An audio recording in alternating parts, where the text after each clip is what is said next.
What's up, everybody? This is another episode of Ronney Sports Corner. I'm your host, Ronnie McKee. I'm by myself today, so I'm about to get into a little bit of NBA topics I've been waiting on talking about for a while. So, um, everybody, before I start the video, like, subscribe, comment. Let me know what you want to hear. Let me know what you think about what I got to say. We can argue, we can debate. Just let me know. I'm here for it. So I'm gonna start off with Clippers and Mavs. Game 5 was last night. Let's just say the Clippers did not show up at all. First half they was down by 10 at halftime. Paul George and James Harden looked like they was doing what they normally do. They were looking like they was about to disappear, and that's exactly what they did in the second half. Luca, on the other hand, he went for 35 points. It really wasn't even close to second half. I think they outscored them by like 40 points. So yeah, it really wasn't even close. They ended up winning the game by 30, 123 to 93. So I'm here to talk about James Harden and Paul George because we see it far too often. I had Clippers in 6, honestly, but that was with me thinking that Kawhi was gonna be playing. After Kawhi went down, it all kind of changed. Well, he really didn't help them the first few games anyway, with him being injured. We've seen this far too often now. Kawhi is always injured. This way too often. Every time you look around, he hasn't been in the last 3 playoffs as far as the series ending. He hasn't been in the last 3 playoffs because he's injured.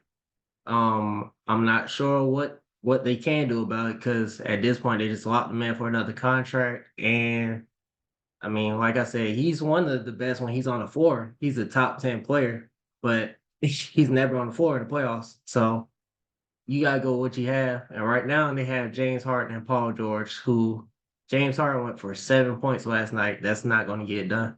And far too often he's had under 15 points in like some big games.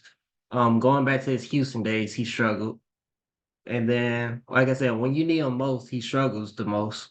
Last year against Boston, he had a big game 1, and then after that, it was kind of like, well, I gave you all I had. That's all y'all should have expected from me.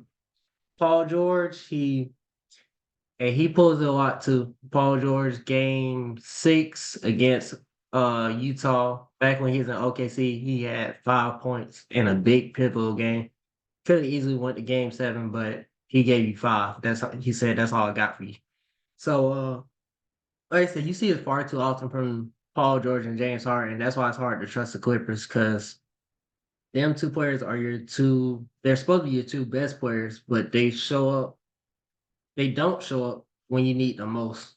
So, I mean, it's not much you can say about that except if they want to take it to game 7, them two are going to have to show up because Luca, he's averaging like 29 this series, and he honestly hasn't been playing good. His last game, he played good in that game, and game 2 when they beat the Clippers, the closeout, he hit the big shot over James Harden at the end of the game. So I could say he probably had 2 good games. Maybe you can say game 3, maybe.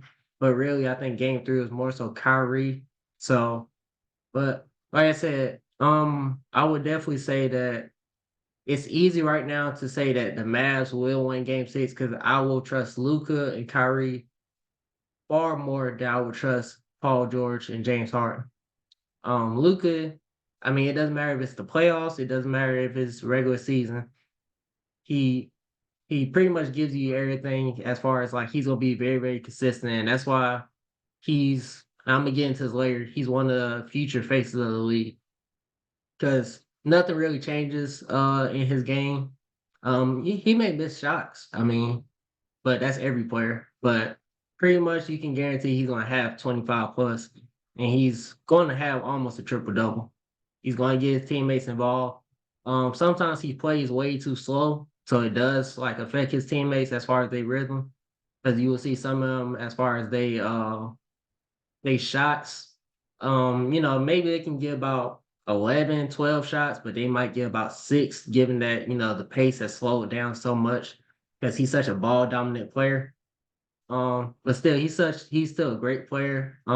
Kyrie, it's not much to say about Kyrie. We all know what he brings, one of the best closers in the game. So definitely trust the Mavs winning the series over the Clippers. If Kawhi doesn't come back and Kawhi doesn't look like his normal self, he's not gonna be of use anyway. So that's my thoughts on the Mavs versus the Clippers. Game 6 is tomorrow.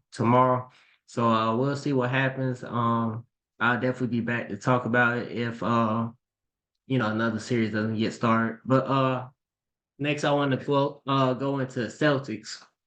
So Celtics closed out the Heat yesterday in game 5. My bad for the voice change just now. But they closed out the Clipper. I mean, my bad. They closed out the Heat in game 5 last night. Heat very undermanned. They didn't even have the rookie Hamid. He has a weird name, Jaquez. They didn't even have him last night. They was without Jimmy Butler all series, without Terry Rozier all series. So that's probably about 35 to 40 points that they were missing. They struggled to score all series, honestly. They had Bam Adebayo. I will say he improved as far as shooting wise, being more aggressive. Because he gave it all he had all series. I mean, he was undermanned, didn't really have much. And honestly, the Celtics have looked like the best team other than the Nuggets, but the Nuggets are kind of like they kind of coasting along. I don't think we saw the best of the Nuggets yet. I think they're coasting along right now. But I do believe that Celtics look the best all season consistently. They have 5 to 6 players. They got Drew Holiday, Derek White, or Zingas, who's hurt right now. I'm going to get into that also. Al Horford, Jalen Brown, Jason Tatum, Peyton Pritchard. They have a lot of weapons at their disposal. So it's just so hard to keep them from scoring. Now, all of them also lock in on defense. That's one of the underrated things about them. They lock in on defense. So Jason Tatum, most people don't look at him this way, but he's a two-way player. Well, most people who don't really watch basketball don't look at him that way, but he's a two-way player. Jalen Brown, two-way player. I would say Jalen Brown is a star. I wouldn't give him superstar. He's straddling the line right now. He still got some things to show as far as being a superstar, but he's definitely as far as second options, he one of the best second options in the league, if not the best behind probably Jamal Murray. But yeah, he's a great second option. Jason Tatum, no, year in and year out, he pretty much gets to Eastern Conference Finals. The Celtics get to Eastern Conference Finals. Let me stop saying him. The Celtics get to Eastern Conference Finals. So, like I said, the team they always look great. And right now they looking like they're going to go through the East. I don't really see any team in the East really challenging them. I know a lot of people would like to say Knicks, which I'm going to get into. That's my next topic. But right now I believe that the Celtics are looking the best. The thing about them is they're kind of up and down now. When they're hitting shots, they look like the best team in the league. But sometimes they might not be hitting shots. And like I said, when they not hitting shots, sometimes they get sloppy. They start turning the ball over some. Um, like I said, just look kind of rough. But more so than not, they look like the best team in the league. Um, Porzingis being out, I believe that would be big if they was to go to the NBA Finals. But them in the Eastern Conference, I believe they play the winner of the Cavs Magic. So I mean that might be a tough series given whichever one of them they play. Paulo Banchero and Frank Wagner. Hopefully I'm saying his name right. Two big bodies inside. And the Cavs with you know Evan Mobley and Jared Allen. So also two more big bodies. So like I said it's gonna be rough, but I believe that they'll make it past there. And then none of these series are determined as far as the Knicks, 76ers, Pacers, Bucks. But Like I said, I just think they'll make it out of the East without Porzingis. That's my ultimate belief. But I believe for them to win the NBA Finals, they will need Porzingis. I think that's where he'll be needed most because the teams in the West pretty much got bigs that will exploit Horford if Horford's there, as opposed to Porzingis still will get exploited, but he'll stretch the floor as far as better than Horford would. Not saying Horford can't shoot, but Porzingis is a better shooter than Horford. And he's more consistent.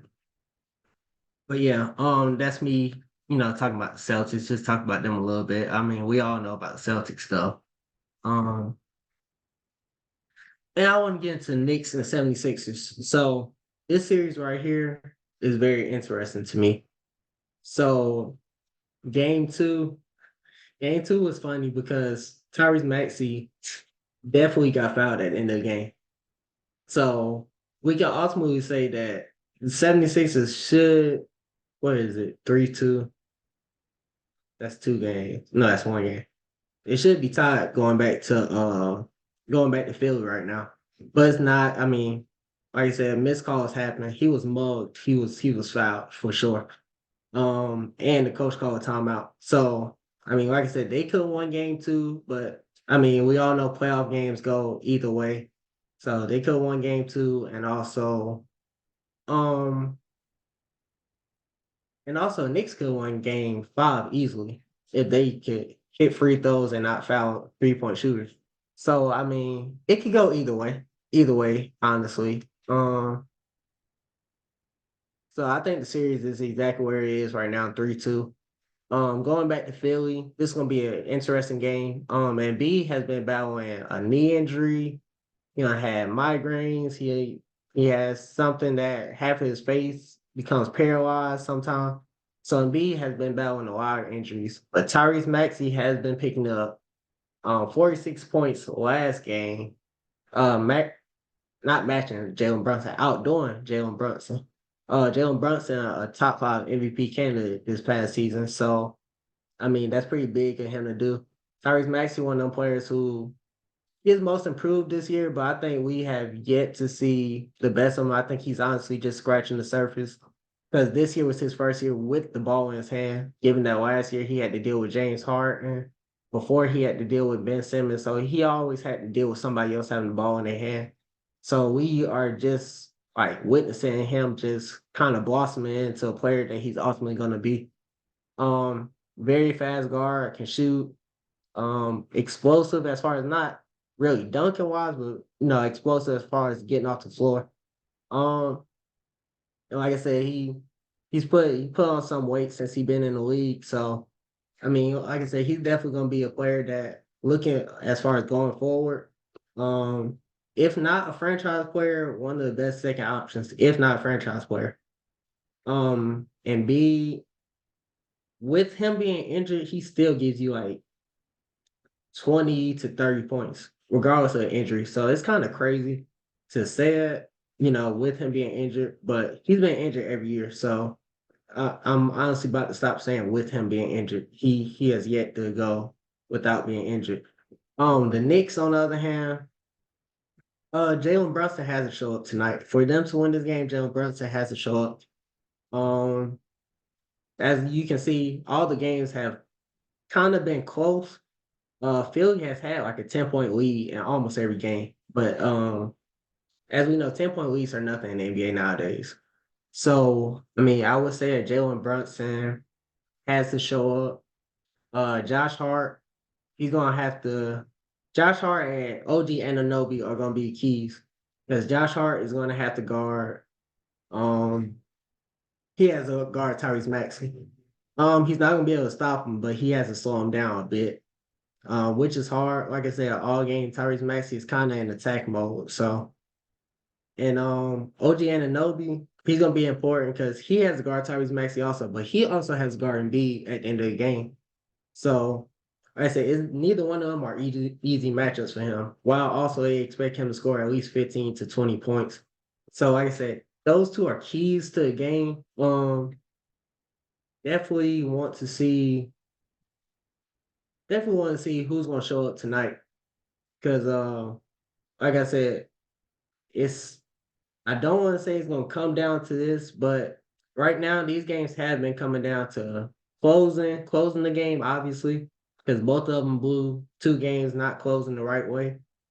And it's definitely gonna come down to either Jalen Brunson, Tyrese Maxey, Joel Embiid, and sometimes it's just the Knicks role players. I mean, Knicks got a lot of role players. Just other than Jalen Brunson, who we can consider a star, Tyrion on a superstar.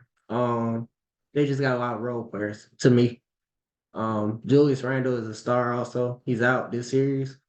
He could definitely be used this series, given the matchup and everything like that. But he's out for the rest of the season, so we gotta go with what we have. So this game should be interesting tonight. Definitely want to see who shows up and who shows up the biggest. They in Philly, so Philly got as far as one of the most chaotic crowds. They got one of the most chaotic crowds. So yeah, it should definitely be an interesting game tonight. And that brings me to my next transition. We're gonna go to a Western Conference. So we're gonna go with Nuggets and Timberwolves. So like I told y'all earlier, I the Nuggets I don't believe has played their best basketball yet, but I believe that's because they just kind of coasting along. After you win the championship, you kind of learn to coast along and you learn how when to turn on. So a lot of the games against the Lakers, they're down by 20 points in one game, just came back and won that game. Even the last game, they it was a bit of a struggle or whatever, but still, like I said, they kind of know how to close games. And that's the most important thing. Them closing games is big. So that's what's gonna be interesting about this series because like I said, Timberwolves got Rudy Gobert and Carl Towns who can guard Jokic. So they got the size to match Jokic, even though Jokic is unstoppable. He's not gonna be stopped, but you just want to put a body on him to where you can possibly wear him down. But you also got Jamal Murray out there, and I'm not sure if they're gonna play Ant on Jamal Murray or Mike Conley. I'm not sure. I'm not sure what the matchup is gonna be, but Jamal Murray, as far as the end of the game, you might want to have somebody who's definitely locked in to guard him because he's the one who might be hitting the big shot. He's the one that they look for to hit the big shot. Timberwolves, Gobert probably played the best he's played in the playoffs in the past 5 years. This last series, I will say that. Most of the time he's been unplayable. But this past series against the Suns, he looked pretty good. Um, I believe Anthony Edwards is coming on as far as like he's entering as far as the future face of the league conversation also. Um, outplayed Booker, outplayed Bill, and outplayed um Kevin Durant. Can't really say he outplayed Booker. Booker almost had 50 last game, but for a series, he outplayed all three of them. He looked like the best player in that series. So, and like I said, he matured so much to where before he used to just it was a whole bunch of like, okay, I'm trying to score. Like he's still trying to score, but he's mature as far as to this point where he like I'm trying to score, but in the rhythm of the game. Like times I will go 1-on-1, but you know, I'm still trying to win the game. So if a man is open, if they double team me or something like that, I get out of my hands, give it to somebody else and let them create, let them, make a play or whatever. He got more trust in his teammates and his leadership is one of the main things that's improved about him. And that's one thing that a lot of people don't talk about is his leadership. So, like I said, that's gonna be an interesting series. Um, both of them are pretty good as far as like championship contenders. So whoever wins this series I wouldn't be surprised if either one of them was to win the championship. Like I said, both of them championship contenders. So we'll see that series. I think it starts Saturday. So we'll see that series Saturday. I'll break down if it's one game or if it's two games. I'll break it down next week. But I want to end off on, and this is gonna be my last topic. I want to talk about the faces of the league. So right now, I believe that it is I want to say six future potential faces of the league. We'll start off with the MVP, Jokic. He won two. He's about to be a three-time MVP because I believe he'll win this year. He just can't be stopped. And it's crazy because, like I said, he's not athletic, but he just knows how to use his body. He's super smart. Um, knows he just has a feel for the game. I believe that Luca, which is also another potential future face of the league.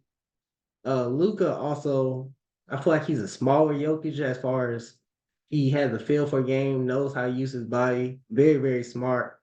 Um, it's hard to speed either one of them up. They're going to play their game. They're going to be effective in their game. So, and both of them, neither one of them disappear as far as, when the light shine brightest. And that's the thing about all of these faces of the league, other than we can probably say Tatum, but Tatum has been like on the big stage more than all of the rest of these people to his credit. So um that's Jokic and Luca. I got Anthony Edwards. This is his third playoff series. Well, third year going to a playoff. Definitely showed up big this year. Feel like he's definitely maturing. He's only like 22, so he has a long way to go, but definitely maturing. His game, as you can see, is elevating more and more, and he has a lot more to add to his game. I don't believe his 3-point shot is as good as it's possibly going to get in the future. And as far as him going to the rim, there's not too many people that want to meet him at the rim. Um, like I said, he's just learning how to use his team more and more. So, and like I said, he got the personality and everything for his teammates to want to gravitate around him, which is important, which a lot of people don't talk about. Like your personality as far as how people want to be around you and how people want to play for you, play hard for you, is not talked about a lot. So definitely would say that's one thing that he has that I don't want to say the rest of them don't have, but I want to say that's the thing that he has that elevates him so much other than his game because he like I said he's like that. So Tatum, like I said, Tatum been on the big stage more than the rest of them. So we have saw him like disappear, but we also saw him like have 40 to 50-point playoff games. So it's hard for me to even like break it down. It's at this point he's been winning so much that we kind of hold it against him. So now it's like, if you don't win a championship, Tatum, you're not an MVP. Tatum, you're not this, you're not that. But like I said, he's been winning more so than almost anybody since he's been in the league. So that's kind of hard for us to just sit over here and say, like, Tatum, you ain't winning a championship. So, you're not better than them guys. Them guys haven't been to where he's been, other than Jokic. Luka has been to a Western Conference Finals. But Jokic, other than the rest of these guys, they haven't been where Tatum has been. Which I'm gonna go to SGA next. SGA has came on strong this year. Before the season, I actually said that SGA was gonna look like I didn't say he was gonna look like an MVP, but I say he was coming. This year he had the most 30-point games. He just he plays at his own pace. And it's just like I said, when you watch him play, it's weird because it's like, how can't they stop this guy? But you really cannot stop him. You can't speed him up. So he's gonna score whenever he wants to score. And if he doesn't score, it's not because really the defense, is because maybe he just missed a shot. He gets into a rhythm. He's leading a young OKC team to they just swept the Pelicans. Wasn't even like series didn't even feel like at any point the Pelicans was gonna even challenge them. Mostly because of how he led the team. He got some other people on his team. He got Jalen Williams, Chet Holmgren. Dort has improved his 3-point shot a lot, but he's definitely leading the team. He's the best player by far. Like I said, a future face of the league, possibly the face of the league. We'll definitely see. Um, like I said, he's rivaling Luca. rivaling Tatum, he's rivaling Anthony Edwards, and we're getting into Maxi. I believe Maxi is below all of these players, but I also believe that as far as his growth was stunted more so than the rest of these players because he had James Harden on his team last year. He had Ben Simmons on his team the year before, and also he has Embiid on his team. So, he's always been kind of like the second, third, he's been third option pretty much other than this year. With Embiid being out, he kind of had to pick things up, and he definitely showed that he can pick it up. Most improved player look really, really good this year. And this playoffs, he's showing up, averaging 25 plus, showing up big, showing up on the road and showing up at home. So he's showing that the spotlight doesn't affect him, which is what you look for in a face of the league. Because the spotlight is gonna be there. If you want to be a face of the league, you have to win championship, MVPs, you just have to be there. And I said the main thing about a lot of these players, other than we could probably say Jokic and Luka, but they're just so great offensively. Most of these players are two-way players. Like you see both of them like playing offense and defense. And like I said the thing about these players, which is why the NBA is gonna be so great for so long, they want the smoke. So yeah, but that's my breakdown. NBA playoffs, face of the league. We got the second round coming up next week, so I'll be back to break down second round playoffs. But for right now, I'm gonna end things off. Like, subscribe to the video, Ronnie Sports Corner. Comment, let me know what else you want to hear. Um, and like I said, I'm always open to anybody who wants to come on. So just who wants to come on, debate with me. So it don't matter. But definitely like, subscribe, comment. Let me know what y'all think, and let me know what y'all want to hear next. And I'll see y'all next week. Peace.